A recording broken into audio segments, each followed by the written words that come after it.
Buckle up 12s, because that battle with the Niners was a wild roller coaster of emotions.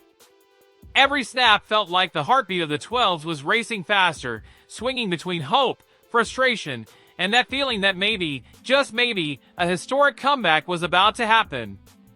The script had everything to be epic, but one detail at the end cost way too much and left the crowd with that gut punch only football can deliver.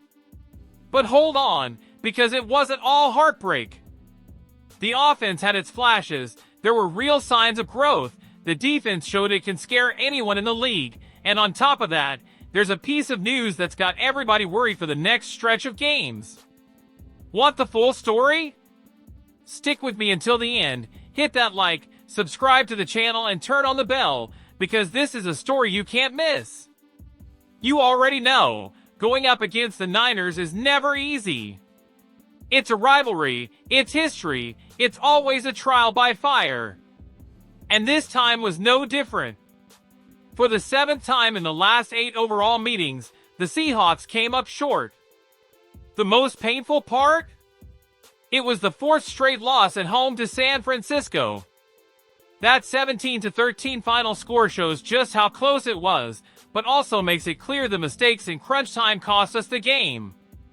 Mike Macdonald's team got beat in total yards, 384 to 230, but still had a real shot to steal it. Hope was alive with just over a minute left, when Sam Darnold dropped a 40-yard bomb to Jackson Smith-Njigba down the sideline, putting Seattle in the red zone. Lumen Field erupted. The 12s believed it was the perfect script for an emotional Week 1 comeback. But then came the heartbreak. First, an incomplete to Kenneth Walker. Then, a run by Walker that went nowhere. And finally, the killer, Nick Bosa off the right edge, Abraham Lucas fighting to hold him off, and as Darnold wooed up to throw, the ball slipped out. Fumble. Game over. Silence fell, and it felt like a loss that could have been avoided. As brutal as that final mistake was, it can't erase the bigger picture. Sam Darnold arrived in Seattle with plenty of doubts hanging over him after inconsistent stints with the Jets, the Panthers, and even the Vikings. His debut against San Francisco was supposed to be a fresh start, a shot to prove he can still be a legit starter in the NFL. Stat line, 16 completions on 23 attempts, 150 yards, no picks. Not a disaster. But fans always see beyond numbers. 3 sacks, that crushing fumble, and the inability to finish drives with touchdowns, it all weighs heavy. Still, it wasn't a total flop. Against one of the nastiest defenses in the league, Darnold kept his cool at times, hit his short passes efficiently, and most importantly, clicked right away with JSN. That's huge! The chemistry with the young wideout already looks promising and could turn into a reliable weapon as the season rolls on. And that brings us to the offense as a whole. Expectations were sky high coming in. Preseason hinted at growth, especially on the O-line, but reality told a different story. JSN was the star, no doubt. Explosive, sharp routes, sticky hands, he confirmed everything scouts have been saying. That 40-yard grab nearly flipped the game, and he showed maturity well beyond his age on several plays. Problem is, he was pretty much on his own. The other receivers didn't step up, which left Darnold with too few options. Whenever San Fran bracketed JSN, the offense just stalled. On the ground, Zach Charbonnet showed the most consistency. Against a front anchored by Armstead and Bosa, he ran tough, picked up key yards, and flashed confidence. That's encouraging. He looks ready to share the load with Walker. But Walker, expected to be the main guy, got bottled up. No rhythm, no space, and even when he had chances, he couldn't get going. That contrast, Charbonnet shining, Walker struggling, is something to watch, because roles in the backfield could shift. And we can't talk offense without talking O-line. And here lies the biggest problem. A unit that was supposed to be steady turned into a red flag.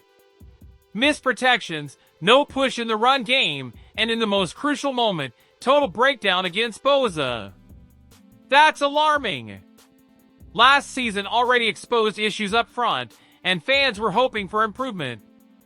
But judging by week 1, the fixes haven't landed. Without a sturdier O-line, Darnold's job gets way tougher, and the whole group feels the squeeze. Seattle desperately needs balance. Darnold to JSN is promising, Charbonnet runs with grit, but the offense needs to function as a unit. Flashes won't cut it if the system doesn't work. And that's exactly what Macdonald has to adjust fast heading into week 2. On defense, it's a different story. If there's one reason fans walked out believing this team can compete, it's because of that defensive performance. The numbers tell it. Per next-gen stats, Seattle pressured Brock Purdy on nearly 58% of his dropbacks, the highest since he entered the league. That's proof of Macdonald's aggressive new scheme. Constant pressure, collapsing pockets, quick reads. Purdy still found some throws, including the go-ahead TD, but he also threw 2 picks and got sacked on a blitz designed by Julian Love. Even without Uchenna Nwosu, the D-line showed depth. Boye flashed, DeMarcus Lawrence made his presence felt, and once Nwosu's back, this unit could be even scarier. The downside? Some individual lapses, especially from Rick Woolen, who gave up plays he shouldn't have. But overall, the defense was the big positive. Against an offense as polished as San Francisco's, they still earned respect. Imagine what they can do against less stacked teams. But right when spirits were high, came the gut punch. The day after the loss, Macdonald confirmed rookie Nick Emenwari suffered a high ankle sprain. The injury happened early when he stuffed Christian McCaffrey for a 2-yard loss. At first it looked minor, he even came back on a kickoff, but he couldn't stay in. Tests showed it's worse than expected, and now IR is on the table. That'd mean at least 4 games out. A huge blow to the rotation, since Emenwari was penciled in as a key piece, bringing speed, instincts, and physicality to the safety group. If he hits IR, the earliest return would be week 6 against the Jags.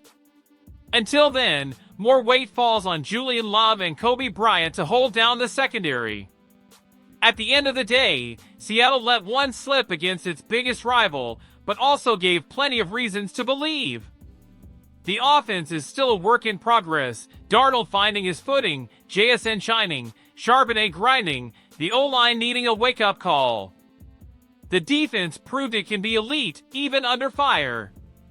And the Emenwari injury hurts, but also opens the door for others to step up. The season is just starting, and every detail matters. So I want to hear from you 12s. What hit you the hardest? The frustration with the offense, the hype from the defense, or the worry about the rookie's injury? Drop your takes in the comments, because this space belongs to you, Seahawks Nation. And don't forget, smash that like, subscribe, and turn on notifications so you don't miss a beat of what's happening in Seattle. We're in this ride together, and it's going to be one wild season. Go Hawks!